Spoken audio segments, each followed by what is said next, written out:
सभी लोगों को बहुत बहुत नमस्कार। होप सो आप सब लोग बढ़िया होंगे। आज हम क्या करने वाले हैं, आज हमारा टास्क है basically easiest PYQs of geometry, है ना।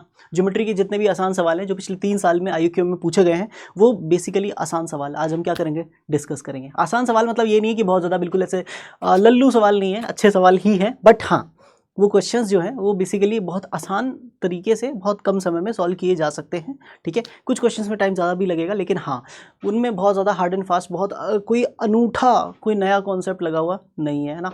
बहुत ही आसान आसान बेसिकली 9th-10th की ज्योमेट्री से सॉल्व होने वाले क्वेश्चंस, है ना, हम लेके आए हैं आज। ठीक है, तो बेसिकली क्या करने वाले हैं हम, ये क्वेश्चंस आज हम डिस्कस करने वाले हैं। बहुत आसान सवाल है, ठीक है ना, और बिना किसी टाइम वेस्ट के हम करते हैं शुरू। ठीक है, पहले सवाल से। तो देखो यार, सबसे फर्स्ट क्वेश्चन जो उठाया वो ये था। ठीक है, क्वेश्चन नंबर 1 है आईक्यूएम 2023 से। क्वेश्चन क्या कहता है, क्वेश्चन बहुत आसान है। क्वेश्चन कहता है in a triangle ABC let E be the mid point of AB, ठीक है ना, sorry E be the mid point of AC and F be the mid point of AB। ठीक है, एक ट्राइंगल है हमारा, तो हाथ के हाथ डायग्राम बनाते हुए चलते हैं। ये अपना ट्राइंगल ABC है। क्वेश्चन क्या कह रहा है, क्वेश्चन कह रहा है सिंपल वर्ड्स में कि E जो है वो मिड पॉइंट है AC का, E मिड पॉइंट है AC का, यानी यहाँ पे होगा E, ठीक है, and F be the mid point of AB, ठीक है ना, F मिड पॉइंट होगा AB का, यहाँ पे होगा, ठीक है। The medians BE and CF intersected G, ठीक है ना, यानी बेसिकली अगर E मिड पॉइंट है AC का तो अगर B और E को मिलाएंगे तो मीडियन ही बनेंगे, बिल्कुल सही बात है। तो वो डायरेक्ट भी बोल सकता था, लेकिन घुमा फिरा के बोलने की आदत समझते हो ना आप, है ना, सीधे सीधे बोलने की आदत बहुत कम लोगों की होती है, तो दैट्स वाई, है ना, उन्होंने घुमा फिरा के बोला कि BE मीडियन हो गया और CF भी मीडियन हो गया, और BE और CF जो मीडियंस हैं, ठीक है ना, मीडियंस BE और CF जो हैं वो इंटरसेक्ट करते हैं G पॉइंट पे। कौन से पॉइंट पे, G पॉइंट पे इंटरसेक्ट करते हैं। ठीक है साहब, कर दिया मीडियन ने इंटरसेक्ट। अब आगे क्वेश्चन क्या कहता है, आगे क्वेश्चन कहता है let Y and Z the mid points of BE and CF। Y mid point है BE का, Y किसका मिड पॉइंट है, BE का, तो BE जो अपनी मीडियन है उसका मिड पॉइंट मान लो Y यहाँ पे है ना, यहाँ पे Y पॉइंट है, ठीक है, और Z मिड पॉइंट है CF का, तो Z मिड पॉइंट मान लो यहाँ पे है, ठीक है, Z मिड पॉइंट है यहाँ पे, ठीक है। तो बेसिकली दोनों मिड पॉइंट्स जो हैं Y और Z वो BE और CF के मिड पॉइंट है। आगे क्वेश्चन कहता है if the area of triangle ABC is 480, triangle ABC का एरिया कितना है, 480 है, find the area of GYZ।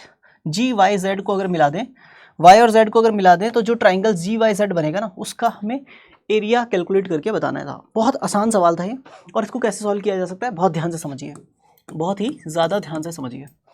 सबसे पहली चीज़ तो ये आपने बेसिकली पढ़ा ही है कि अगर हम सेंट्रॉइड को तीनों वर्टिसेस से मिला दें, है ना, let's say centroid of a triangle को तीनों वर्टिसेस A, B और C से मिला दें, तो सिंपल डायग्राम में बता देता हूँ। ये एक ट्राइंगल है अपना ABC, यहाँ पे उसका सेंट्रॉइड है G पॉइंट, ठीक है ना। तो G को अगर A, B और C तीनों से मिला दिया जाए तो G क्या करता है, G इस पूरे ट्राइंगल को 3 इक्वल एरियाज वाले ट्राइंगल्स में डिवाइड करता है, 3 इक्वल एरियाज वाले ट्राइंगल्स में डिवाइड करता है। कैसे, या बहुत आसानी से प्रूव भी कर सकते हो। ये मीडियन है, ये आगे जाके जिस पॉइंट पे भी इंटरसेक्ट करेगी वो AD मीडियन होगी, और मीडियन 2 इक्वल एरियाज वाले ट्राइंगल्स में डिवाइड करती है, तो ये दोनों ट्राइंगल का एरिया बराबर है, ठीक है ना। सिमिलरली GDB ट्राइंगल का एरिया और GDC का ट्राइंगल का एरिया भी बराबर होगा, क्योंकि GD जो होगी ना वो GBC ट्राइंगल की मीडियन होगी। तो अगर मेन बड़े ट्राइंगल के एरियाज में से, यानी इस ट्राइंगल के एरिया में से ये छोटू ट्राइंगल का एरिया माइनस कर देंगे, और इधर वाले ट्राइंगल के एरिया में से ये छोटू ट्राइंगल का एरिया माइनस कर देंगे, तो बेसिकली ये दोनों ट्राइंगल्स का एरिया बराबर हो जाएगा, यानी AGB का एरिया और AGC का एरिया बराबर हो जाएगा। And we can, we can, क्योंकि मैंने AD ड्रॉ किया तो ये दोनों ट्राइंगल का एरिया बराबर हुआ, अगर मैं BE ड्रॉ करूंगा तो ये दोनों ट्राइंगल का एरिया बराबर होगा, और अगर मैं CF ड्रॉ करूंगा तो ये दोनों ट्राइंगल का एरिया बराबर हो जाएगा। यानी सिंपल वर्ड्स में जो सेंट्रॉइड है वो क्या करता है, सेंट्रॉइड को अगर ट्राइंगल के तीनों वर्टिसेस से मिला दें तो 3 ट्राइंगल बनेंगे, AGB, BGC, CBGA, इन तीनों का एरिया आपस में बराबर होता है। तो सबसे पहली जो दलील है वो ये है कि एरिया ट्राइंगल BGC जो होगा, एरिया ट्राइंगल BGC जो होगा वो कितना होगा, वो होगा 1/3 of area triangle ABC, 1/3 of area triangle ABC होगा। ठीक है सर, आपने बोला, हम समझ गए। अब ABC का एरिया कितना है, 480 है, 480 कुल मिला के, तो अगर 1/3 करें उसका तो कितना हो जाएगा साहब, 3 से डिवाइड करेंगे तो 160 आ जाएगा, है ना। और जैसे 160 आया उसके बाद में क्या बोला मैंने, उसके बाद में मैंने बोला कि अब काम करते हैं अगला, है ना। आपको पता है सेंट्रॉइड किसी भी ट्राइंगल को, सेंट्रॉइड किसी भी ट्राइंगल की मीडियन को कौन से रेशो में डिवाइड करता है, 2:1 में, है ना। 2 वाला हिस्सा वर्टेक्स की तरफ और 1 वाला हिस्सा साइड की तरफ। तो ये G पॉइंट ने BE मीडियन को 2:1 में डिवाइड किया, यानी 2:1 मतलब कुल मिला के दोनों रेशियोज को ऐड करें अगर तो 3 आता है। कितना आता है? 3 आता है। इसका मतलब मैं अगर चाहूँ तो मैं ये मान सकता हूँ, मैंने ये माना कि BE जो है ना वो 3x है और CF जो है ना वो 3y है, ठीक है ना। तो इसमें कोई परेशानी होनी नहीं चाहिए, है ना। इवन मैं चाहूँ तो ये ना भी लिखूँ तो भी चलेगा, है ना, बट मैंने लिख लिया। दूसरी चीज़ मैंने बोला कि अगर BE 3x है तो BG कितना होगा, तो उसने बोला कि सर 2:1 में डिवाइड करता है ना, तो 2 हिस्से इस तरफ होंगे, है ना सर, और 1 हिस्सा उस तरफ होगा। मैंने कहा बिल्कुल सही। तो 2 हिस्से जो इस तरफ होंगे ना, G से लेके B तक, वो कितना हो जाएगा? टोटल 3x है, 1 हिस्सा उधर है, 1 हटा दो, 2 हिस्से जो बचे वो 2x होंगे। तो B से G तक का डिस्टेंस अपना कितना है? 2x है। कितना है? 2x है। तो मैंने क्या बोला फर्दर मैंने ये बोला कि BG अपना 2x आ गया। अब एक बालक ने बोला कि सर क्या हम GY कैलकुलेट कर सकते हैं? मैंने कहा बिल्कुल कर सकते हैं बेटा। तो उसने बोला कैसे? तो मैंने बोला बेटा बहुत ध्यान से सुन, हमें पूरी मीडियन की लेंथ पता है क्या? तो उसने कहा हाँ बिल्कुल पता है। फिर मैंने बोला कि y क्या है? तो उसने बोला y जो है ना सर वो मिड पॉइंट है BE का। वो मिड पॉइंट है किसका? BE का। और सर BE का मिड पॉइंट है तो B से Y तक की डिस्टेंस और Y से E तक की डिस्टेंस दोनों बराबर होंगी। मैंने कहा बिल्कुल सही कह रहा है ना, बिल्कुल सही कह रहा है। तो अगर BY की लेंथ अगर आपसे सर पूछूं तो कितनी होगी, तो मैं बोलूँगा कि पूरी लेंथ में अपॉन 2 कर दे, 2 बराबर हिस्से हुए हैं तो 3x/2 this will be the length of BY, ठीक है। तो सर अगर मैं GY पूछ लूँ GY कितना होगा, तो अगर सर मैं पूछ लूँ कि GY कितना होगा तो कितना होगा सर, तो मैं बोलूँगा कि BG में से BY माइनस कर दे, है ना, BG में से क्या माइनस कर दे बेटा? BY माइनस कर दे। तो उसने कहा सर ठीक है, BG का वैल्यू 2x है, BY का वैल्यू 3x/2 है। LCM लिया 2 2 4, 4x - 3x, तो कितना बचेगा? x/2 बच जाएगा। दिस इज GY, ठीक है। अच्छा जी सर, GY x/2 आ गया। अब GY जब x/2 हो गया, है ना, GY जब x/2 हो गया, ठीक है ना साहब, तो फिर मैंने सोचा क्या आप लोग ये भी कैलकुलेट कर सकते हो कि GZ कितना होगा? तो उसने कहा बिल्कुल कर सकते हैं सर।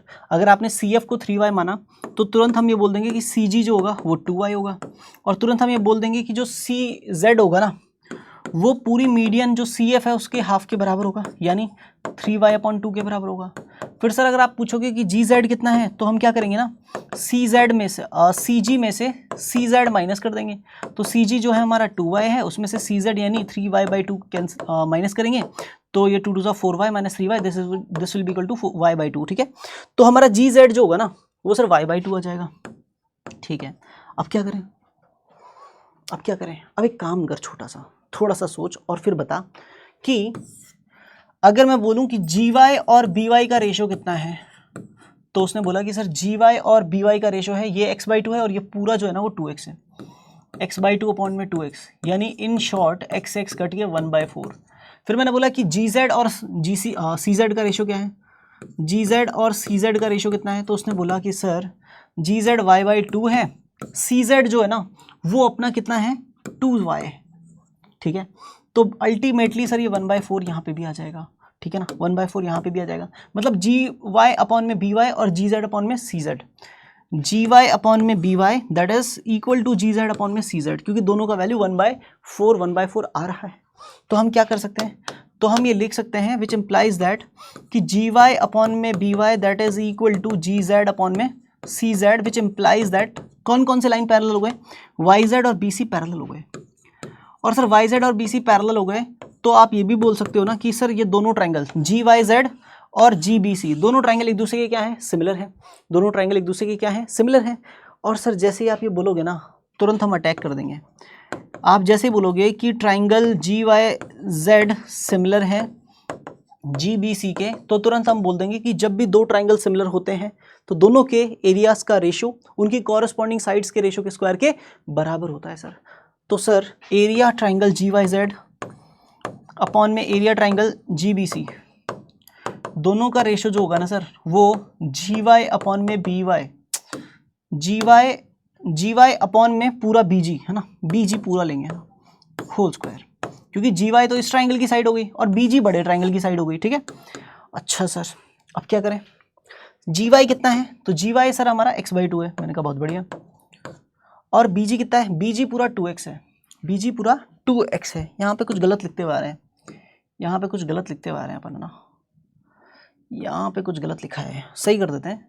ये GY अपॉन में BG कैलकुलेट किया हमने और ये जी जेड अपॉन में सी जी कैलकुलेट किया और दोनों का वैल्यू 1/4 आया।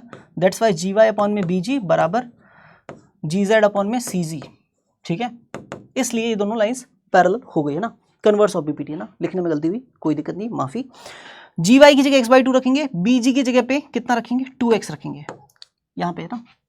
जी वाई की जगह पे कितना रखेंगे x/2 और बी जी की जगह पे 2x रख दिया। तो इन शॉर्ट x कट गया, ये 1/4 का स्क्वायर हो गया, दैट इज इक्वल टू इन दोनों के एरियाज का रेशियो। तो अगर कोई बोलेगा कि एरिया ट्राइंगल जी वाई जेड कितना है, तो क्या करेंगे, एरिया ट्राइंगल जीबीसी को उधर फेंक देंगे मल्टीप्लाई में। ठीक है, फिर क्या होगा सर, तो फिर 1/4 का स्क्वायर तो 1/16 आया। और जीबीसी का एरिया कितना था, जीबीसी का एरिया हमारा, जीबीसी या बीजीसी बोलो, एरिया कितना है 160। तो यहाँ पे जैसे 160 रखेंगे सर, 16 से 10 टाइम्स कैंसिल होगा और आंसर आ जाएगा 10। होप सो आपको ये क्वेश्चन समझ में आया होगा। बहुत ही शानदार, बहुत ही आसान सवाल था, लेकिन है ना बस थोड़ा सा उसने रेशियोज में उलझाने की कोशिश की थी, है ना। जो उलझ गया उसके मार्क्स गए। और वो एक आसान क्वेश्चन को छोड़ना ना बहुत भारी पड़ता है, पता है।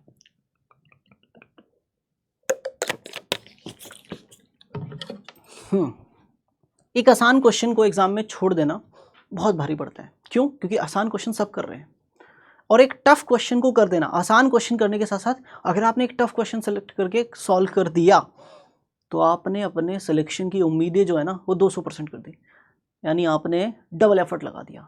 मतलब समझना आप ध्यान से, पेपर को पूरा देखना है अच्छे से, आसान क्वेश्चन ढूंढने हैं वो तो करने ही है, जो टफर साइड पे क्वेश्चन दिख रहे हैं वो भी करने हैं, वही गारंटी देंगे कि सिलेक्शन हो जाएगा, आप नेक्स्ट स्टेज में चले जाएंगे। समझ में आ रही बात। ईजीएस्ट पीवाईक्यू इसलिए करवाए जा रहे हैं ताकि आपको आइडिया लगे कि हर एक आईयूक्यूएम में, हर एक पेपर में ज्योमेट्री, नंबर थ्योरी, कॉम्बिनेटोरिक्स, अलजेब्रा के इजी क्वेश्चंस अवेलेबल होते हैं। ढूंढने की ज़रूरत है और उनको सॉल्व करने की ज़रूरत है, वहाँ से सिलेक्शन की श्योरिटी मिलेगी कि हाँ होगा सर सिलेक्शन। ठीक है, बात करते हैं इस क्वेश्चन पे ना, बहुत ध्यान से समझिएगा। क्वेश्चन क्या कह रहा है, ध्यान से समझिएगा। In a parallelogram ABCD, a point P on the segment AB is taken such that AP upon AB जो है ना वो किसके बराबर है 61 अपॉन में 2022। ठीक है, ठीक है। And a point Q on the segment AD is taken such that AQ upon में AD दैट इज 61 अपॉन में 2065, है ना। If PQ intersect AC at T, find AC upon में AT to the nearest integer. ठीक है, जो भी question कह रहा है बहुत अच्छा कह रहा है। हमने एक डायग्राम बनाया, ठीक है, हमने एक डायग्राम बनाने की कोशिश की, ठीक है ना, ठीक है ना। दिस इज ABCD, ठीक है, ABCD एक पैरेललोग्राम, ठीक है। आगे क्वेश्चन कहता है P is a point on AB such that AP और AB का रेशो 61 अपॉन में 2022। तो P पॉइंट यहाँ पे है साहब, है ना, और AP और AB का रेशो जो है ना वो 61 अपॉन में 2022 है ना। आईयूक्यूएम 2022 का क्वेश्चन है ना, तो ये रहता ही है ना, जो भी ईयर का पेपर होता है वो ईयर नंबर तो डालते हैं वो क्वेश्चन में कहीं ना कहीं। ठीक है, तो क्योंकि मुझे पता है कि AP अपॉन में AB, ठीक है, रेशो क्या है 61 अपॉन में 2022, तो तुरंत लेट कर लेंगे। अगर मैं लेट करना चाहूँ तो मैं बोल सकता हूँ कि AP जो है ना वो 61x है और AB जो है ना वो 2022x है। बिल्कुल सही है ना। तो AP की जगह मैंने 61x लिख दिया, बहुत ध्यान से समझते हुए चलना बेटा क्वेश्चन।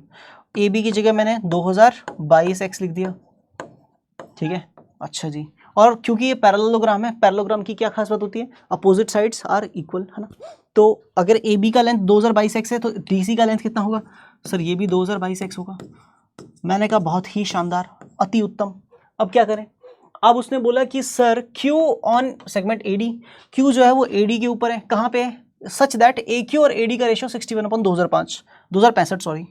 तो AQ कुछ यहाँ पे मान लीजिए, सच दैट AQ और AD का रेशियो 61 अपॉन 2065। तो मैंने जैसे लिखा यहाँ पे AQ अपॉन में AD, है ना, 61 अपॉन में 2065। तो मैंने क्या किया, यहाँ पे भी लेट कर लेते हैं, है ना। AQ को मान लेते हैं 61y और AD को मान लेते हैं 2065y, है ना। तो ए क्यू की जगह पे लिख दिया मैंने 61y है ना, और डी क्यू की जगह मैंने लिख दिया 2065y है ना साहब, ये आप समझ लेना। ठीक है ठीक है ठीक है ठीक है, बिल्कुल सही बात है। अब क्या करें, if P Q intersect A C है ना, ए और सी को मिलाओ सबसे पहले, ए और सी को मिलाओ, तो ए और सी को मिला दिया सर, ये लो।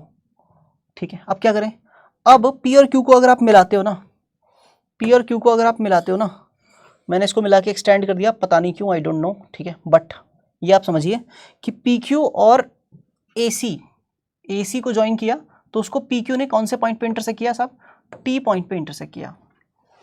ठीक है सर, तो हमें ए सी अपॉन ए टी चाहिए, हमें ए सी अपॉन में ए टी का जो भी वैल्यू आएगा नियरेस्ट टू द इंटीजर वो हमें चाहिए। बहुत आसान सवाल है, क्या करें सर इसको सॉल्व करने के लिए, बेटा बहुत ध्यान से सुन। सबसे पहली बात तो ये कर, थोड़ा सा दिमाग लगा। सबसे पहले इस लाइन को एक्सटेंड किया, एक्सटेंड करने के बाद में इस लाइन को एक्सटेंड किया, दोनों ने इंटरसेक्ट किया किसी कॉमन पॉइंट पे। ठीक है, दोनों ने इंटरसेक्ट किया किसी कॉमन पॉइंट पे, लेट से क्या बोलें इस पॉइंट को, आर बोल दें। ठीक है, आर बोल दिया। अब थोड़ी सी सिमिलैरिटी यूज़ करेंगे और क्वेश्चन खत्म हो जाएगा, क्योंकि देखो रेशियो गिवन है और रेशियो ही पूछा है, या तो एरिया मेथड या फिर सिमिलैरिटी, है ना, एरिया मेथड या फिर सिमिलैरिटी।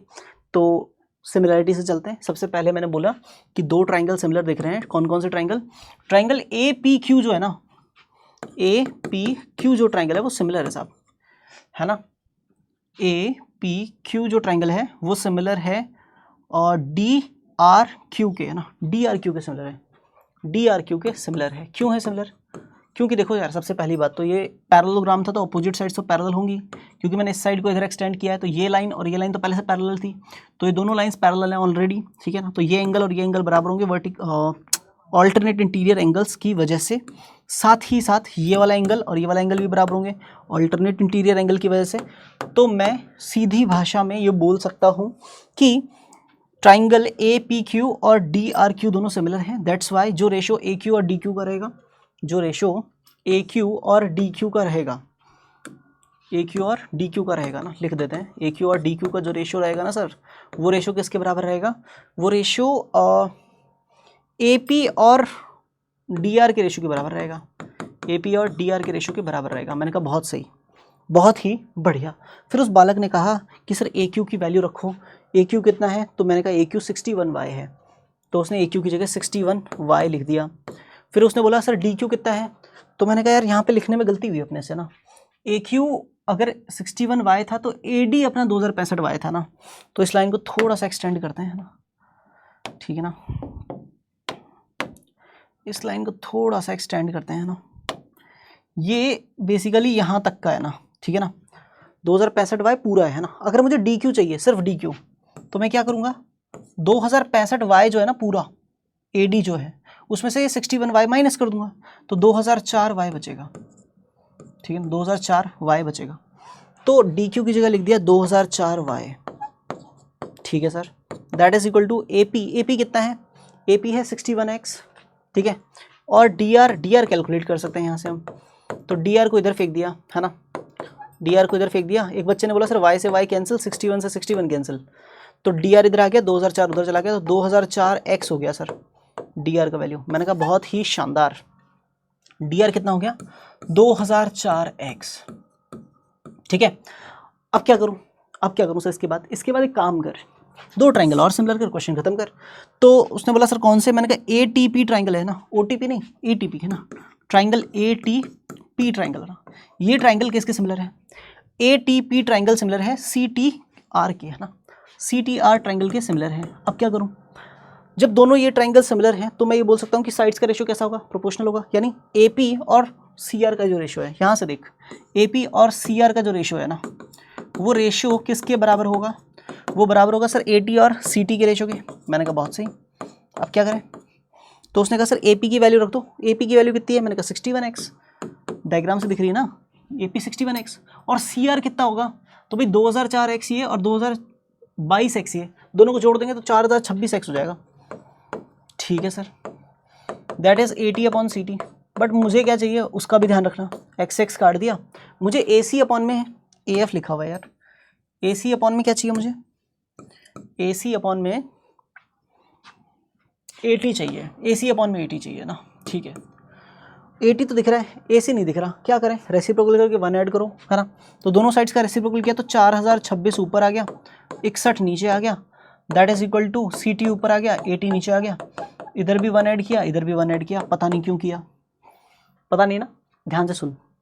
जब इधर एलसीएम लेगा 80, ठीक है ना, तो CT और प्लस में 80 टाइम्स 1 कितना आएगा 80, तो CT प्लस 80 कितना होगा, CT में CT ये वाली डिस्टेंस है, इसमें 80 डिस्टेंस जोड़ देगा तो क्या बनेगा, AC बन जाएगा सर, AC बन जाएगा। और नीचे क्या है, नीचे 80 लिखा हुआ है, ठीक है सर, लिखा रहने दो। दैट इज इक्वल टू क्या होगा, दैट इज इक्वल टू 61 1 61, इधर एलसीएम लोगे तो, है ना, और 4026 के प्लस में 61 आ जाएगा, तो ये जब जोड़ेंगे तो ये हो जाएगा 4087 4087 अपॉन में 61, AC अपॉन 80 नियरेस्ट इंटीजर पे चाहिए, तो 4087 में डिवाइड करना है साहब, किसका डिवाइड करना है, 61 का।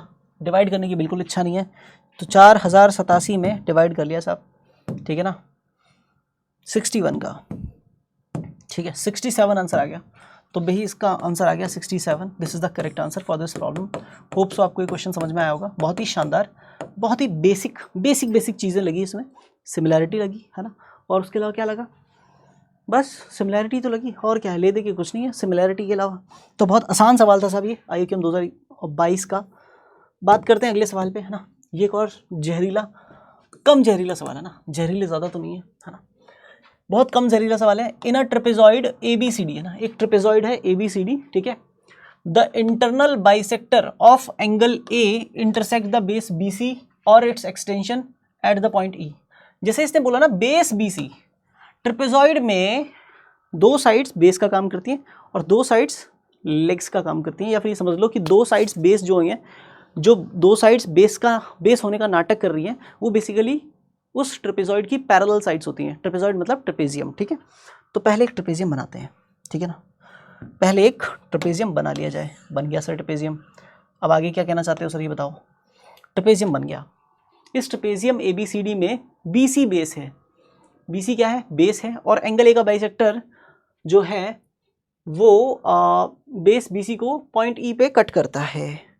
तो यहाँ पे A पॉइंट रख लिया, ठीक है ना, यहाँ पे A पॉइंट रख लिया, ये B पॉइंट रख लिया, नहीं ऐसे तो काम नहीं चलेगा, ये A पॉइंट रख लिया, ये B पॉइंट रख लिया, ये C पॉइंट रख लिया और ये D पॉइंट रख लिया। तो एक बेस अगर BC हुआ तो दूसरा बेस AD हो गया। उसने बोला कि एंगल A का बाइसेक्टर, तो एंगल A का बाइसेक्टर मतलब ये वाला बाइसेक्टर ड्रॉ कर लिया साहब। जैसे ये बाइसेक्टर ड्रॉ किया तो तुरंत एक बालक ने कहा सर यहाँ पे तुरंत लिख दो, ये एंगल अगर अल्फा हुआ ना तो ये भी अल्फा होना पड़ेगा, है ना, हाँ ये लिख दो सर। मैंने कहा ठीक है। जैसे ही एंगल बाइसेक्टर ड्रॉ किया, इसने बेस BC को E पॉइंट पे इंटरसेक्ट किया, मैंने कहा बहुत बढ़िया, शाबाश। फिर उसने बोला कि inscribed in the triangle ABE a circle touching the side AB at M and the side BE at point P। इस ट्राइंगल ABE के अंदर है ना एक सर्कल इंस्क्राइब्ड है एक सर्कल जो टच कर रहा है AB साइड को M पॉइंट पे, BE साइड को P पॉइंट पे। तो एक सर्कल इंस्क्राइब कराते हैं, एक सर्कल इसके अंदर ड्रॉ कर देते हैं, फिट कर देते हैं एक सर्कल, है ना, ठीक है ना साहब। देखो कोई गलत सही हो तो बता देना, ठीक है, ठीक है ना साहब।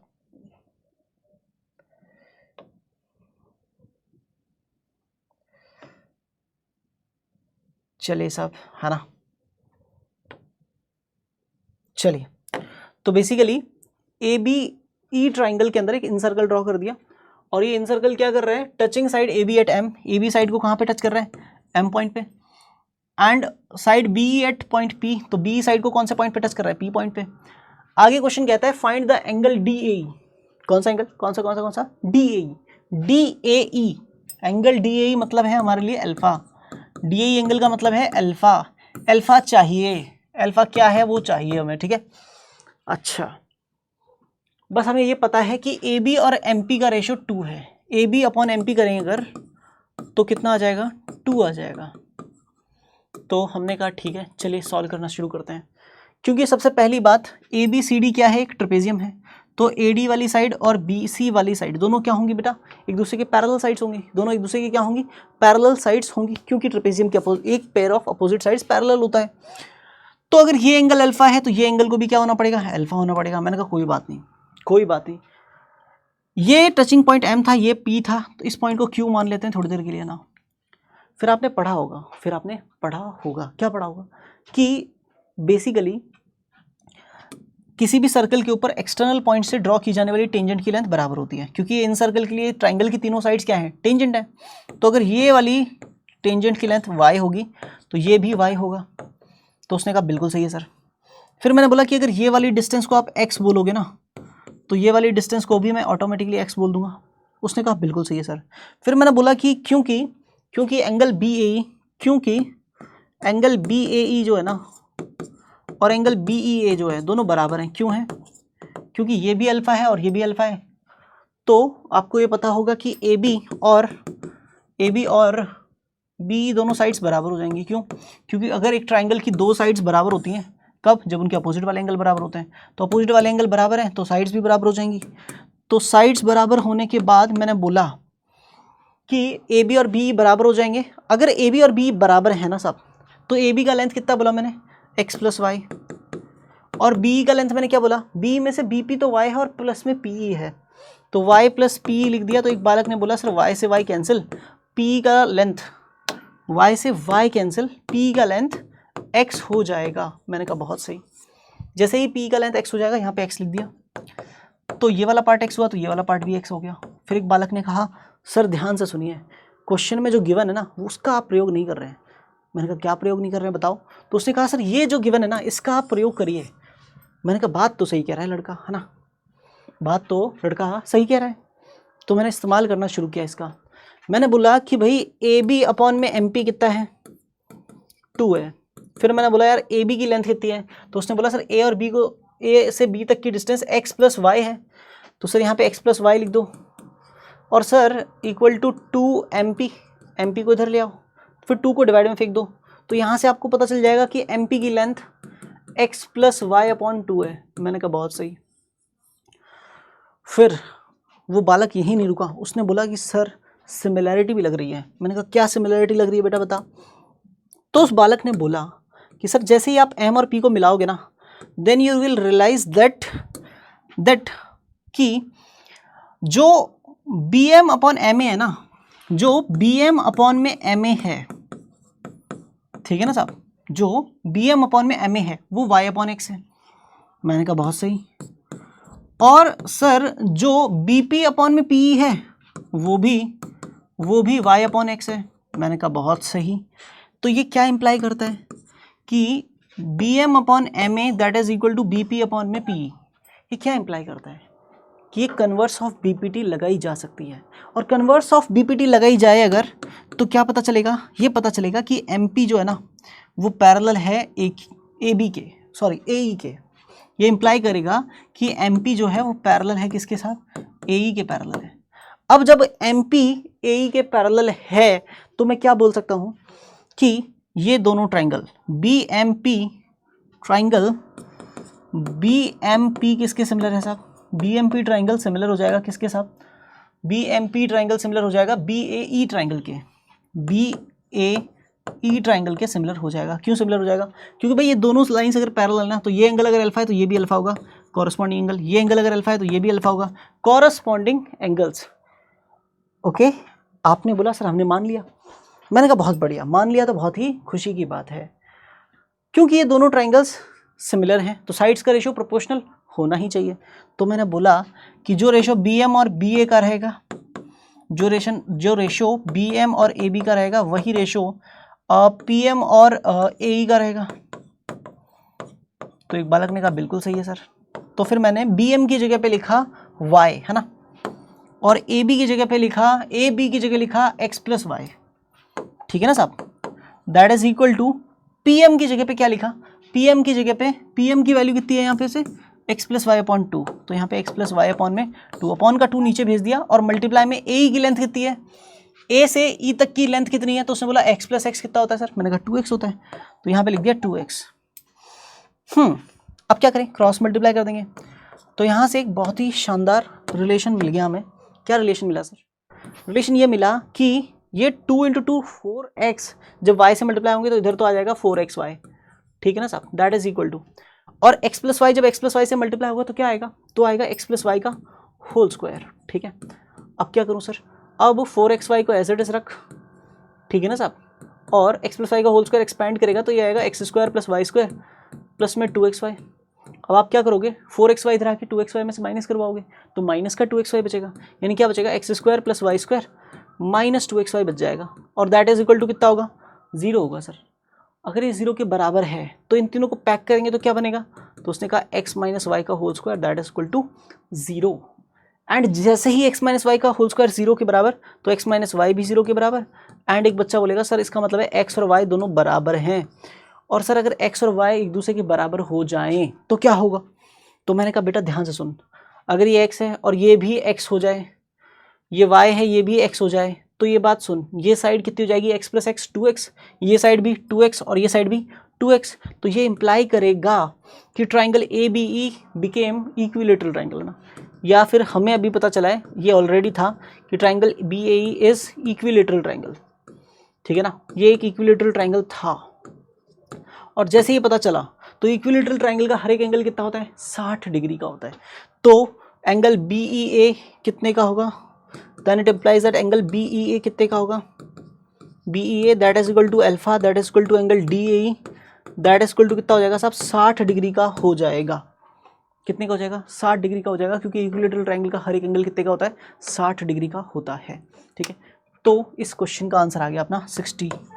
होप सो आपको ये क्वेश्चन समझ में आया ही हुआ, बहुत शानदार सवाल है ना। Easy PYQs are there, right. देखो यार एक और शानदार बेहतरीन लाजवाब आसान सा सवाल, बहुत ही सिंपल सी बातों से मिला हुआ सवाल है ना, ठीक है। IUQM 2022 में ये क्वेश्चन है ना देखने को मिला है ना। क्वेश्चन क्या कहता है, let ABC be a triangle, ABC क्या है, एक ट्राइंगल है, and D be a point on segment BC, D क्या है, सेगमेंट BC के ऊपर एक पॉइंट है, ठीक है। तो एक ABC ट्राइंगल बना ही लेते हैं, लगे हाथ है ना, वाई टू वेस्ट टाइम, ठीक है ना, सॉल्व मुझे ही करना है तो फिर है ना, इंतज़ार किस बात का, ये ABC ट्राइंगल है ना, ठीक है। And D be a point on BC, तो D पॉइंट यहाँ रख लेते हैं, यहाँ पे D पॉइंट है, AD और BC बराबर है, A और D को मिला दो तो जो AD का लेंथ है और जो BC का लेंथ है बराबर है, यहाँ लिख लेता हूँ AD और BC बराबर है। मैंने कहा बहुत बढ़िया। आगे कहा suppose angle CAD x degree है, CAD ये एंगल कितने का है, x डिग्री का है। मैंने कहा बहुत बढ़िया, ठीक है। अब क्या करें, अब उसने बोला कि एंगल ABC y डिग्री है, ABC ये वाला angle this is y degree है ना। अच्छा जी, और क्या बोला, angle ACB z degree, ACB ये एंगल कितने का है, ये एंगल z डिग्री का है, ठीक है। डायग्राम में सारी वैल्यूज आ गई ना। अब क्या करें, अब क्वेश्चन कहता है and x, y, z are in arithmetic progression. अच्छा ये बात तो आप सब लोग अच्छे से जानते हो कि if x, y, z are in AP, अगर ये अर्थमेटिक प्रोग्रेशन में है तो ये क्या इंप्लाई करेगा, ये इंप्लाई करेगा कि जो बीच वाला टर्म है ना वो बाकी दोनों के सम डिवाइडेड बाय 2 के बराबर होता है। ये बात आप सब लोग जानते होंगे है ना। तो ये कह रहा है find the largest possible value of angle ABC, और ABC क्या है, y है, तो हमें y की लार्जेस्ट पॉसिबल वैल्यू यानी y की मैक्सिमम वैल्यू चाहिए कि y की मैक्सिमम वैल्यू क्या हो सकती है। अब क्या करूं भाई, बहुत ध्यान से समझो, तो बहुत ध्यान से समझो बेटा, एंगल ADB क्या होगा, ADB क्या होगा भाई, एंगल ADB क्या होगा, बहुत ध्यान से सुनना बेटा।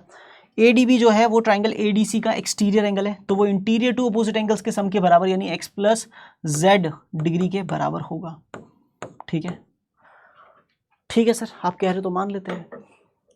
फिर अगली बात क्या हुई, अगली बात ये हुई बेटा कि आप ध्यान से समझो, जैसे ये x प्लस z डिग्री का आया, उसके बाद मैंने पहली बात ये बोली कि यार अगर मुझे गिवन है AD और BC बराबर है तो इससे मैं क्या कंक्लूड कर सकता हूँ, अगर AD और BC बराबर है ना, मैं लिख रहा हूँ बहुत ध्यान से समझिएगा, अगर AD और BC बराबर है मैंने सोचा मान लो दोनों 10-10 हैं, BC भी 10 है और AD भी 10 है, ठीक है।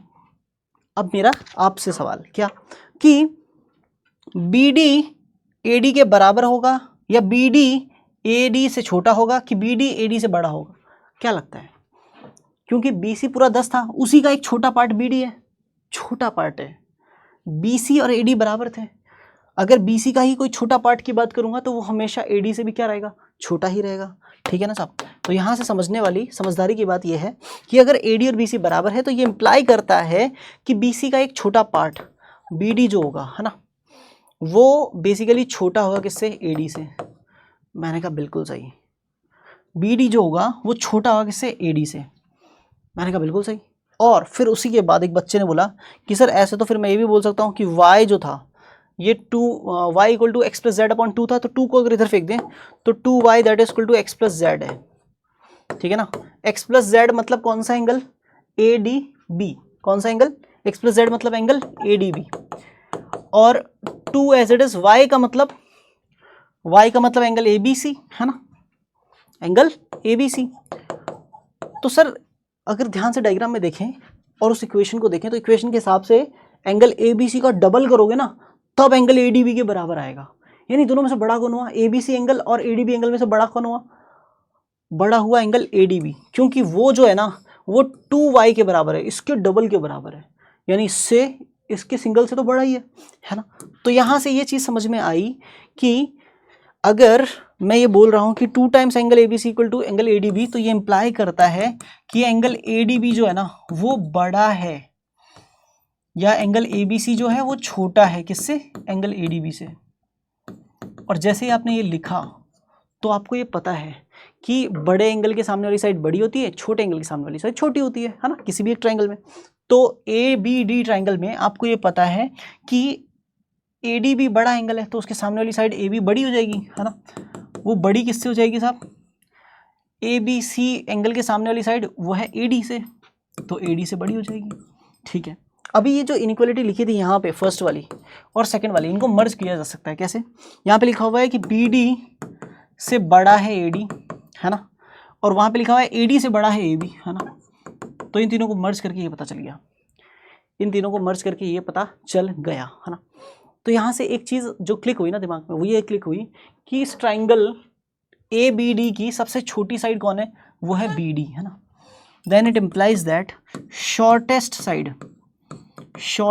Side of triangle ABD is BD है सर। अब क्या करें, अब एक बात सुन बेटा बहुत ध्यान से, बहुत काम की बात है। अगर ये साइड छोटी है तो छोटी साइड के सामने वाला एंगल क्या होगा, स्मॉलेस्ट होगा। तो ये इंप्लाई करेगा कि angle BAD is smallest, is the smallest angle. मैंने कहा बहुत सही। अब जब मुझे कोई बोल रहा है कि मुझे y की मैक्सिमम वैल्यू चाहिए, है ना, तो y की वैल्यू जब मुझे मैक्सिमम करने के लिए बोला जा रहा है तो मैं इस चीज़ का ध्यान रखूंगा कि ट्राइंगल का सबसे छोटा एंगल जो है ना वो 0 ना हो जाए, उसकी वैल्यू 0 ना हो जाए। अगर 0 हो गई तो ट्राइंगल नहीं बनेगा। तो हमारी कोशिश क्या है कि एंगल BAD का वैल्यू 0 ना हो, यानी 0 से बड़ा हो, है ना। तो हमारी कोशिश ये है कि angle BAD must be greater than 0, ठीक है सर। अब BAD एंगल की मेजरमेंट क्या होगी, एक बच्चे से पूछा ये एंगल कैसे निकालेगा, तो उसने बोला 180 में से इन दोनों को माइनस कर दूंगा। मैंने कहा बहुत बढ़िया। तो उसने यहाँ पे लिखा 180 minus x plus y plus z, this is greater than 0। मैंने कहा बहुत बढ़िया। फिर उसने 180 को एज इट इज रखा, इस पूरे टर्म को उधर ले गया, ठीक है ना। तो वहाँ पे 180 is greater than x plus y plus z हो ही रहा था, तो y को अलग लिखा, x प्लस जेड को अलग लिखा। फिर एक बालक ने बोला कि सर x प्लस जेड जो है ना उसकी जगह आप 2y लिख सकते हो। मैंने कहा ठीक है, आपने बोला मैंने लिख दिया। तो y plus x plus Z की जगह 2y that is less than 180 degree, तो ये मिला के हो गया 3y that is less than 180। तो 3 का दोनों साइड डिवाइड कर दिया, जो कि बहुत अच्छे से अलाउड है। 3 से 3 कट गया, इधर 3 से 180 में डिवाइड किया 60 टाइम्स। तो यहाँ पे पता चल गया कि y is just lesser than 60 degree, है ना। y is basically lesser than 60 degree, y 60 degree से छोटा है। y क्या है, 60 डिग्री से छोटा है ना। कौन सी कंडीशन के लिए? जिसके लिए ट्राइंगल का सबसे छोटा एंगल 0 डिग्री से तो बड़ा होगा ही होगा, है ना। मैंने कहा ठीक है। अब मुझे y की मैक्सिमम वैल्यू चाहिए थी। y की मैक्सिमम वैल्यू जो होगी ना वो कितनी हो जाएगी? तो एक बालक ने बोला सर मैक्सिमम वैल्यू लेनी है 59 ले लो सर, 60 से जस्ट छोटी है, क्योंकि उसने बोला कि बेसिकली XYZ जो थे वो अर्थमेटिक प्रोग्रेशन में थे और पॉजिटिव इंटीजर्स थे ना। क्या थे? पॉजिटिव इंटीजर्स, है ना, ठीक है ना। First term and common difference क्या थे? पॉजिटिव इंटीजर्स थे।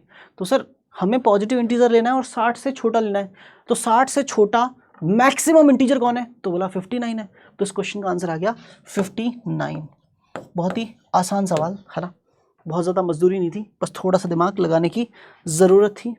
आओ ज़रा एक और आसान PYQ पे बात कर लेते हैं, है ना, ठीक है। क्वेश्चन क्या कहता है? 3 parallel lines L1, L2, L3 are drawn. 3 parallel lines हैं, एक पैरेलल लाइन ये हो गई और दूसरी ये हो गई, एक पैरेलल लाइन ये हो गई, दूसरी ये हो गई, तीसरी ये हो गई, ठीक है ना साहब, ठीक है ना। ये 3 पैरेलल लाइंस है साहब, है ना। ये L1 हो गई अपनी, है ना, ये हो गई L2 और ये हो गई L3, ठीक है। आगे क्वेश्चन क्या कहता है? क्वेश्चन कहता है 3 parallel lines L1, L2, L3 are drawn in a plane such that the perpendicular distance between L1 and L2 is 3। L1 और L2 के बीच में जो डिस्टेंस है, परपेंडिकुलर डिस्टेंस, वो है 3 यूनिट का। And the perpendicular distance between L2 and L3 is also 3। L2 और L3 के बीच में जो डिस्टेंस है वो भी 3 यूनिट है। मैंने कहा बहुत बढ़िया। आगे क्वेश्चन कहता है a square ABCD is constructed such that A lies on L1। A लाई करता है L1 पे। मैंने कहा दूसरा कलर यूज करेंगे। यहाँ पे लिखा A पॉइंट, कौन सा पॉइंट? A point. A लाई करता है L1 पे, ठीक है ना साहब। और क्या बोला? और ये बोला कि B lies on L3। B कहाँ पे लाई करता है? L3 पे लाई करता है। यहाँ पे B को लाई करवा दिया। और C lies on L2। C कहाँ पे लाई करता है? L2 पे लाई करता है, ठीक है। और इन तीनों से मिलके, है ना, ABCD एक स्क्वायर बनना है ना। तो मैंने एक स्क्वायर बनाया, A को B से मिलाया, B को C से मिलाया, फिर मैंने बोला कि ऐसे ही यहाँ से भी एक लाइन जाएगी, है ना, ठीक है, ठीक है ना साहब। ऐसे करके कोई एक स्क्वायर बन जाएगा। ऐसे करके क्या बन जाएगा? कोई एक स्क्वायर बन जाएगा। यहाँ पे कोई D पॉइंट आ जाएगा, है ना, यहाँ पे करके कोई D पॉइंट आ जाएगा, है ना। बहुत बढ़िया, ये अपना स्क्वायर बन गया। अब क्वेश्चन क्या है? क्वेश्चन क्या है? क्वेश्चन कह रहा है find the area of the square. ABCD square का एरिया निकालो। और किसी स्क्वायर का एरिया कैसे निकालेंगे? स्क्वायर का एरिया होता है साइड का स्क्वायर। अगर साइड निकल गई तो एरिया भी निकल गया। और गिवन क्या है? लाइंस के बीच की डिस्टेंस, उसके अलावा कुछ भी गिवन नहीं है। तो क्या करें सर इसको सॉल्व करने के लिए? भाई इससे आसान क्वेश्चन मार्केट में नहीं है। यहाँ से एक परपेंडिकुलर डालोगे, ठीक है, यहाँ से एक परपेंडिकुलर डालोगे, ठीक है सर। अब क्या करूँ? ये एंगल 90, ये एंगल भी 90, बिल्कुल ठीक है सर। अगर मैं इस एंगल को थीटा मान लूँ और आपको पता है ये ABCD एक स्क्वायर है, तो इसका एक एंगल ये वाला कितने का होगा? 90 का। तो थीटा प्लस 90, 90 प्लस थीटा, तो बचा हुआ तीसरा एंगल कितने का हो जाएगा? क्योंकि तीनों एंगल्स का सम 180 होना है, तो ये एंगल बचेगा 90 माइनस थीटा का। तो अल्टीमेटली ये एंगल कितने का आ जाएगा? सर थीटा का आ जाएगा। मैंने कहा बहुत ही शानदार। अब क्या करें? अब क्या कर, स्क्वायर की साइड को अज्यूम कर ले। सॉल्यूशन में मान ले let the length of AB equals to BC that is equal to A unit. ये मान लिया ना कि स्क्वायर की साइड की लेंथ A यूनिट है, ये भी A यूनिट है, ये भी कितना है? A यूनिट है, ठीक है ना साहब, और ये भी A यूनिट है, ठीक है। अब क्या करूं?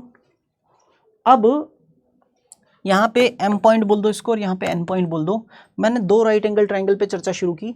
एक है AMB ट्राइंगल। कौन सा ट्राइंगल है? In triangle AMB। मैंने क्या बोला?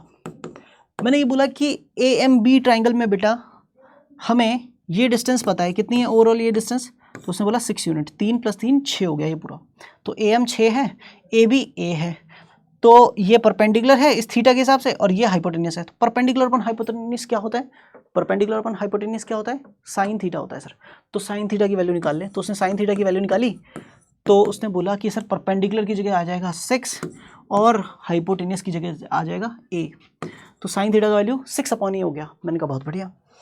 अब फिर उसने बोला कि सर इधर वाले ट्राइंगल में भी खेल लेते हैं ना फिर सर। तो मैंने कहा बता कैसे खेलें, तो उसने बोला कि सर ये थीटा एंगल है ना, ये वाला डिस्टेंस मुझे पता है 3 यूनिट है ना, और बी सी अपना ए यूनिट है ही, तो बी एन सी ट्राइंगल में, in triangle B N C हम क्या बोल सकते हैं ना सर, कि ये जो साइड 3 गिवन है ये इस थीटा के लिए क्या है ये जो साइड गिवन है 3 वो थीटा के लिए क्या है, थीटा वाले एंगल के लिए क्या है, बेस है, और ये हाइपोटेन्यूस है, तो बेस अपॉन हाइपोटेन्यूस कॉस होता है सर, तो हमने कॉस थीटा निकाला, तो हमने बोला कि cos theta that is equal to हो जाएगा 3 अपॉन में हाइपोटेन्यूस विच इज ए। फिर उसके बाद में सोचा कि यार हमें तो ए का वैल्यू चाहिए, और हमें जो पता है यूनिवर्सल वो पता है कि sine square theta plus cos square theta 1 होता है, ठीक है ना सब। तो क्या किया, साइन थीटा की वैल्यू रख दी 6 अपॉन ए, उसका स्क्वायर कर दिया, और कॉस थीटा की वैल्यू रख दी 3 अपॉन ए, उसका स्क्वायर कर दिया, दैट इज इक्वल टू 1। तो यहाँ पे 36 अपॉन में ए स्क्वायर, 6 का स्क्वायर 36 अपॉन में ए स्क्वायर, और यहाँ पे 3 का स्क्वायर 9 अपॉन में A square, that is equal to 1। दोनों का एलसीएम आया ए स्क्वायर, 36 प्लस 9 ऊपर। फिर एक बालक ने बोला सर ए स्क्वायर को उधर फेंक दो, फेंक दिया बेटा, 36 प्लस 9 कितना हुआ 45। ए स्क्वायर क्या होगा, अगर ए बी साइड ए है ना, तो ए बी स्क्वायर जो होगा वो ए स्क्वायर जो होगा उसमें ये ए बी स्क्वायर है, ये किसको डिनोट कर रहा है, ये एरिया ऑफ स्क्वायर को डिनोट कर रहा है, एरिया ऑफ स्क्वायर को डिनोट कर रहा है, जो कि कितना आ गया अपना 45 आ गया। होप सो आपको क्वेश्चन समझ में आया होगा, इसका आंसर है 45। बहुत ही आसान सवाल, ठीक है। बढ़ते हैं नेक्स्ट प्रॉब्लम की तरफ, है ना। नेक्स्ट प्रॉब्लम क्या कहते हैं साहब, नेक्स्ट प्रॉब्लम IUQM 2021 से, है ना। क्वेश्चन क्या कह रहा है, let A B C D be a rectangle, है ना, जिसमें A B plus B C plus C D कितना है 20 यूनिट एंड ए 9 यूनिट है, E is the mid point of the side B C, find the area of rectangle. देखो यार बहुत simple सा क्वेश्चन था। क्वेश्चन क्या कह रहा है बहुत ध्यान से समझिएगा ना, क्वेश्चन क्या कह रहा है बहुत ध्यान से समझिएगा, ठीक है। क्वेश्चन क्या कह रहा है, A B plus B C plus C D, है ना, ऐसे लिख लेते हैं नेमिंग, है ना, ए बी सी डी, ठीक है। तो कह रहा है A B plus B C plus C D, है ना, तीनों मिला के 20 यूनिट है। मैंने कहा ठीक है, और E is mid point of B C है, बी सी का मिड पॉइंट है ई, और ए का लेंथ कितना गिवन है, ए का लेंथ कितना गिवन है साहब, ए का लेंथ 9 यूनिट गिवन है ना, ए का लेंथ कितना गिवन है 9 यूनिट, है ना, ठीक है। तो सबसे पहली चीज़ जो क्वेश्चन में गिवन है उस पर चर्चा की जाए। क्वेश्चन में गिवन है A B plus B C plus C D equal to 20।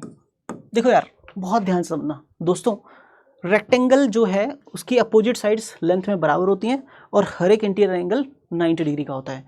तो अपोजिट साइड्स क्योंकि बराबर हैं, तो अगर इस साइड की लेंथ को ए बोलूँगा तो इस साइड की लेंथ को भी ए ही बोलना पड़ेगा। मैंने कहा बहुत सही। फिर मैंने बोला क्योंकि इस साइड का मिड पॉइंट की चर्चा हुई है, तो क्यों ना इस पूरी लेंथ को 2b मान लेते हैं। तो इसको 2b मानोगे तो बी ई कितना हो जाएगा, वो b यूनिट हो जाएगा, और सी कितना हो जाएगा, ये भी b यूनिट हो जाएगा। यानी मैंने इस पूरी कार्यक्रम में यहाँ पर लेट कर लिया ए बी को a यूनिट और बी सी को 2b यूनिट, ठीक है ना, ये लेट कर लिया। तो ए बी की जगह ए रखा, बी सी की जगह 2b रखा, और सी डी की जगह वापस ए, क्योंकि अपोजिट साइड की लेंथ रेक्टेंगल में बराबर होती है, रख दिया। दैट इज इक्वल टू 20 था। अब क्या करूँ, a प्लस ए कितना हो जाएगा 2a, 2a प्लस में 2b, है ना, 2a प्लस में 2b that is equal to कितना 20। तो 2 कॉमन लेके उधर डिवाइड में फेंक दिया, तो a plus b that is equal to कितना हो जाएगा 20 अपॉन में 2 that is 10। This is a plus b, है ना, this is a plus b, a plus b का वैल्यू 10 यूनिट आ गया। ये पहला पॉइंट है। दूसरा पॉइंट, हमें पता है कि ये एंगल 90 का है, ए ई बी ट्राइंगल में ये साइड 9 यूनिट है, ये ए है ये बी है, पाइथागोरस थ्योरम लग सकता है सर, तो लगा दो। तो क्या किया यहाँ पे, in triangle A B E में, ठीक है, बाय पाइथागोरस थ्योरम आप ये बोल सकते हो कि जो ए स्क्वायर प्लस बी स्क्वायर होगा ना, वो 9 स्क्वायर 81 के बराबर होगा। फिर एक बालक ने बोला कि सर ये दो चीज़ें हैं, इन इक्वेशंस को सॉल्व करना हमें अच्छे से विवेक सर ने बहुत बढ़िया तरीके से सिखाया है। क्या सिखाया है सर ने, ये बोला था कि अगर ऐसा हो तो पहले क्या करिए, a plus b equal to जो 10 लिखा हुआ है दोनों साइड्स का स्क्वायर कर दो, है ना। फिर क्या करें, a प्लस बी का होल स्क्वायर होगा a square plus b square plus में 2ab, है ना, इक्वल टू 10 का स्क्वायर 100। अब a square plus b square की जगह 81 डाल देंगे, प्लस में 2ab that is equal to कितना है 100। तो 2ab कितना हो जाएगा, that is equal to 100 minus 81, तो कितना बच जाएगा सर 19 बच जाएगा 2ab का वैल्यू। अब क्या करें, अब कुछ मत कर, अब सिर्फ बता एरिया ऑफ रेक्टेंगल कैसे निकालेगा। तो उसने बोला कि सर एरिया ऑफ रेक्टेंगल जो होगा ना वो होगा लेंथ इंटू ब्रेड्थ, और लेंथ कितनी है, लेंथ है 2b और ब्रेड्थ कितनी है a, तो 2b इंटू ए करेगा तो तेरे पास आएगा 2ab, और उसका वैल्यू तेरे को पता है कितना है, 19 है। तो बेसिकली इस क्वेश्चन का आंसर कितना है, 19 है। होप सो आपको ये क्वेश्चन बहुत ही आसान तरीके से समझ में आया होगा, बहुत ही शानदार आसान सवाल। ठीक है, बात करते हैं नेक्स्ट PYQ के ऊपर, एक और आसान PYQ। ठीक है, let ABCD be a trapezium. ABCD क्या है, एक ट्रेपेजियम है इन विच AB पैरेलल है CD के। चलो बनाते हैं डायग्राम। ठीक है, तो एक ट्रेपेजियम बनाया मैंने, क्वेश्चन कह रहा था ABCD is a trapezium, AB जो है वो CD के पैरेलल है और AB जो है वो 3 टाइम्स CD के बराबर है। तो छोटा कौन हुआ, CD छोटा कि AB छोटा, CD छोटा है ना।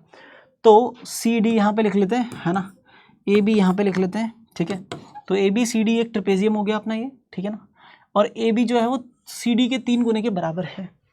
ठीक है ना, AB जो है वो किसके बराबर है साहब, 3 टाइम्स CD के बराबर है। आगे क्वेश्चन क्या कहता है, आगे क्वेश्चन कहता है AB और DC पैरेलल ना, आगे क्वेश्चन कहता है E be the mid point of diagonal BD। तो B और D डायगोनल को ज्वाइन कर दो, B और D को मिला दो, तो B और D को मिला दिया।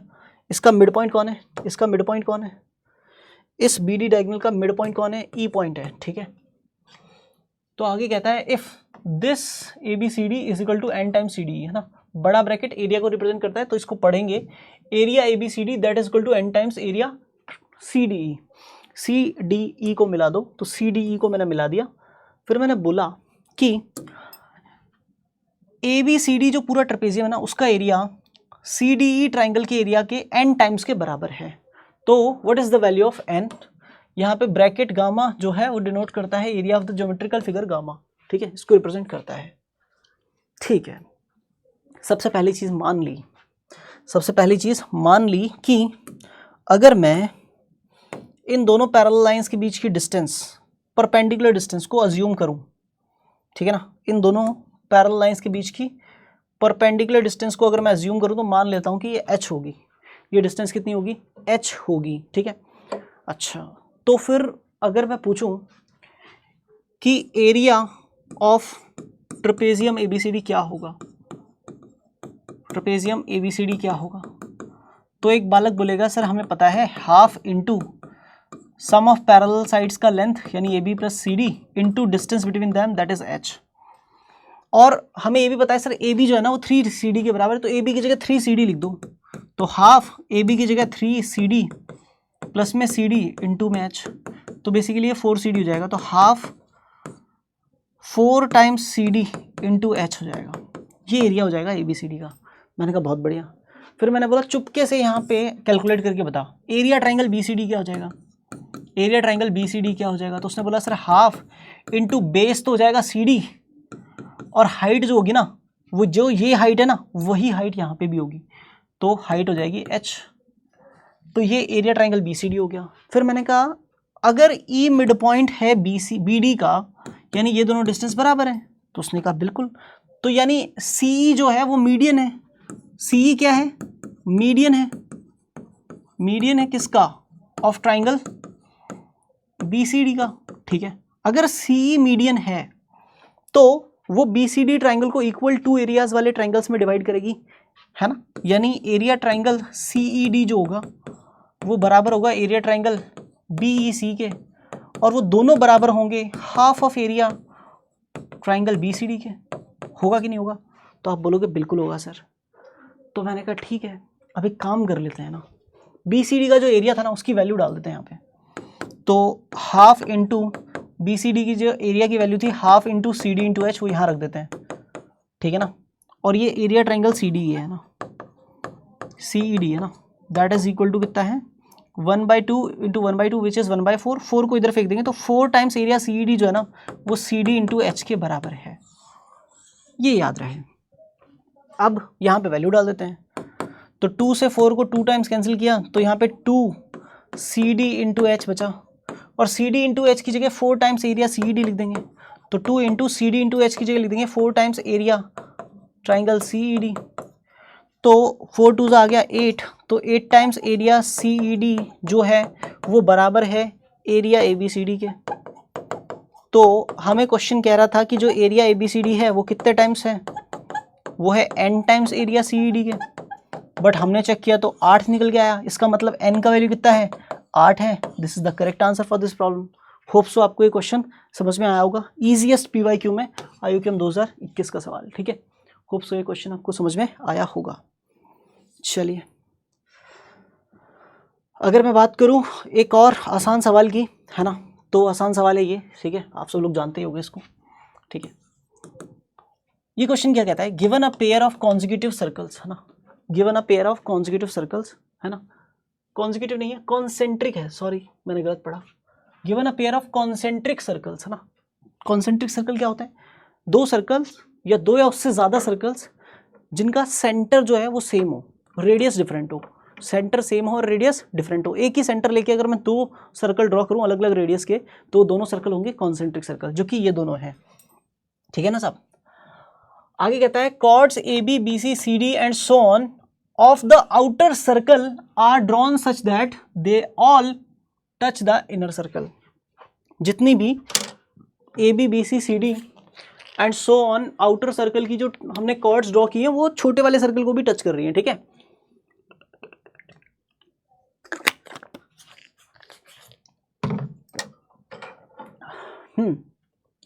If angle ABC is 75 degree, angle ABC कितने का है, 75 डिग्री का है। How many chords can be drawn before returning to the starting point. Starting point था ए से मैंने शुरू किया, एक कॉर्ड ऐसे ड्रॉ की इसके टच करती हुई, फिर एक और कॉर्ड ड्रॉ की इसके टच करती हुई, फिर एक और कॉर्ड ड्रॉ की इससे टच करती हुई, फिर कॉर्ड ड्रॉ करूंगा इससे टच करती हुई, फिर कॉर्ड ड्रॉ करूंगा इसको टच करती हुई, फिर एक और कॉर्ड ड्रॉ करूंगा इसको टच करती हुई, फिर एक और कॉर्ड ड्रॉ करूंगा इसको टच करते हुए, एंड सो ऑन ड्रॉ करते जाऊंगा तब तक जब तक कि ये जो कॉर्ड का एंड पॉइंट है ना ये आके ए पॉइंट पे ना रुक जाए। जब तक कि ए पॉइंट पे आके नहीं रुकेगा ना तब तक ड्रॉ करते जाएंगे, ठीक है। तो अब ये बोल रहा है कि कितनी कॉर्ड ड्रॉ करनी पड़ेंगी स्टार्टिंग पॉइंट पर आने से पहले, ये आपको बताना है, ठीक है। सर बात तो सही कह रहे हो आप, है ना।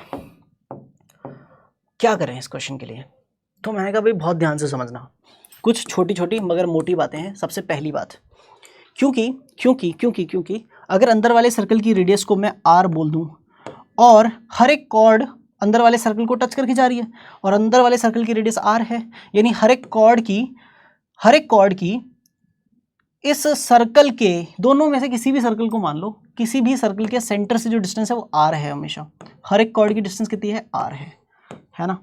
यानी पहली बात जो समझ में आती है ना, पहला पॉइंट है ना, ऑल कॉर्ड्स ठीक है ना, AB BC CD है ना, and so on, all chords are equidistant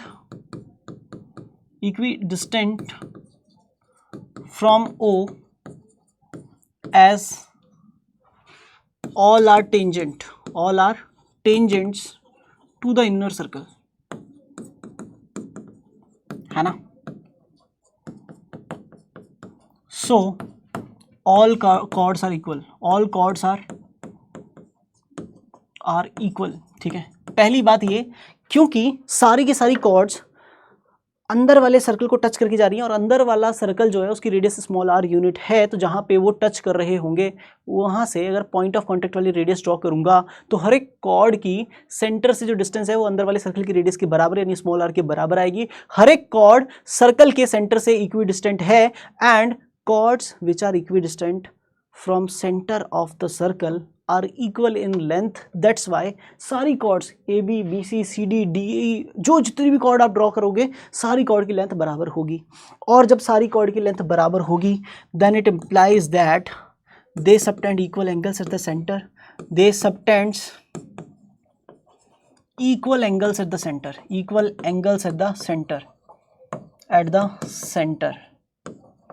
ठीक है सर, मान गए आपकी बात। सारी की सारी कॉर्ड सेंटर पे बराबर एंगल सबटेंड करेंगी। मैंने कहा बहुत बढ़िया। तो मैंने क्या किया, अब ध्यान से समझिएगा, बहुत ध्यान से। मैंने अब ये रेडियस वाला जो भी चमचागिरी थी हटा दी, मैंने डायरेक्टली अगली बात बोली, और डायरेक्टली अगली बात ये है कि आपने ओ से ए को भी मिलाया, बी को भी मिलाया, सी को भी मिलाया और डी को भी मिलाया। और फिर मैं आपसे एक छोटी सी बात पूछूंगा, मैं बोलूँगा कि क्योंकि ये एंगल अगर थीटा तो ये एंगल भी थीटा और ये एंगल भी थीटा। तो बच्चे बोले बिल्कुल सही है, सही तो कह रहा है ना। फिर मैंने बोला कि अगर ये एंगल थीटा, अगर ये एंगल थीटा है तो ये दोनों एंगल जो बचे वो कितने कितने के बचे। तो उसने बोला ये 90 माइनस थीटा बाई 2 और ये भी 90 माइनस थीटा बाई 2। तो एक बच्चा बोला सर ये कैसे आया। तो मैंने बोला भाई क्योंकि ये ए ओ बी जो ट्राइंगल है उसकी दोनों ओ ए और ओ बी साइड्स बराबर हैं। किसी भी ट्राइंगल की अगर दो साइड्स बराबर होती हैं तो उसके अपोजिट वाले एंगल भी बराबर होते हैं। तो अगर मैं चाहूँ तो मैं ये बोल सकता हूँ कि ये एंगल अगर x है तो ये एंगल भी x हो जाएगा। फिर x plus theta, x plus theta, तीनों की मेजरमेंट कितनी हो जाएगी 180 हो जाएगी। तो थीटा उधर चला जाएगा तो 2x इक्वल टू कितना हो जाएगा 180 माइनस थीटा। फिर x इक्वल टू कितना हो जाएगा तो 180 अपॉन में 2 करोगे और थीटा अपॉन में भी 2 करोगे तो क्या हो जाएगा 180 में से 180 में 2 का डिवाइड यानी 90। तो 90 माइनस थीटा बाई 2 हर एक एंगल की वैल्यू हो जाएगी, चाहे ये वाला x हो चाहे ये वाला x हो। तो सिंपल सी बात ये है ना सर, सिंपल सी बात ये है ना सर कि हमारा ये दोनों angle 90 minus theta by 2 90 minus theta by 2 आ गए, ठीक है ना। अब जैसे ये दोनों angle 90 minus theta by 2 90 minus theta by 2 आए ना, उसके बाद मैंने सोचा कि अगर ये एंगल भी थीटा है तो ये एंगल भी 90 माइनस थीटा बाई 2 और ये एंगल भी 90 माइनस थीटा बाई 2। फिर मैंने कहा आगे मत जाओ यार, मुझे ज़्यादा जरूरत नहीं है, मुझे ज़रूरत ये है कि ये दोनों एंगल का सम बताओ। तो जो 75 डिग्री है ना एक्चुअली, है ना, वो basically 90 minus theta by 2 plus 90 minus theta by 2 के बराबर है। और minus theta by 2 minus theta by 2 minus का 2 थीटा बाई 2 हो जाएगा, यानी माइनस थीटा हो जाएगा, वो इधर आके प्लस थीटा हो जाएगा। 90 90 180 होगा, ये 75 इधर आके माइनस होगा 180 में से 75 माइनस करोगे तो 105 बचेगा। यानी हर एक कॉर्ड, ईच कॉर्ड सबटेंड्स,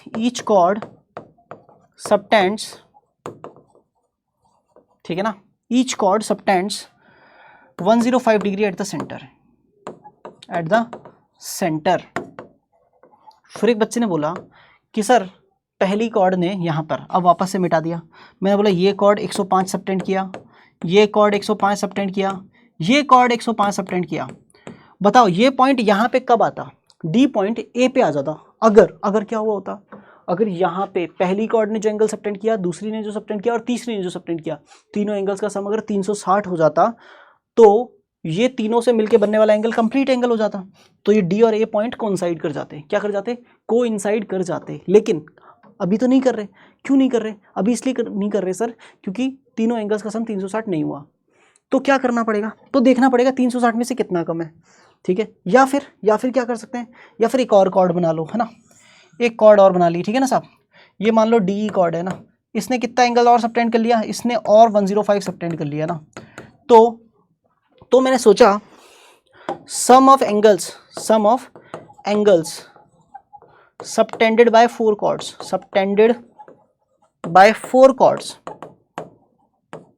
क्या हो जाएगा भाई, कितना हो जाएगा, तो हो जाएगा 4 इंटू 105, है ना। तो ये 420 डिग्री का एंगल हो जाएगा, which is 60 degree more than 360, 60 degree more than 360, ठीक है। तो 4 कॉर्ड मिलके जो एंगल बनाएंगे वो 60 डिग्री ज़्यादा है। तो पहली 4 कॉर्ड बनाई 60 डिग्री आगे चले गए, फिर दूसरी 4 कॉर्ड बनाई तो फिर और 60 डिग्री आगे चले जाएंगे, फिर तीसरी 4 कॉर्ड बनाई तो और 60 डिग्री आगे चले जाएंगे। और ऐसे कब तक 60 डिग्री आगे जाते जाएंगे, जब तक कि उन 60 का सम 360 ना हो जाए। और 60 का सम 360 कब होगा, है ना। एंड 360 अपॉन 60 अगर करते हैं ना तो पता चलता है कितना, 6 times. So we need to draw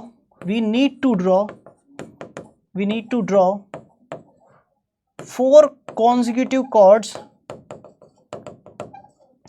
consecutive chords कितने times, 6 times, to return to the original point, है ना।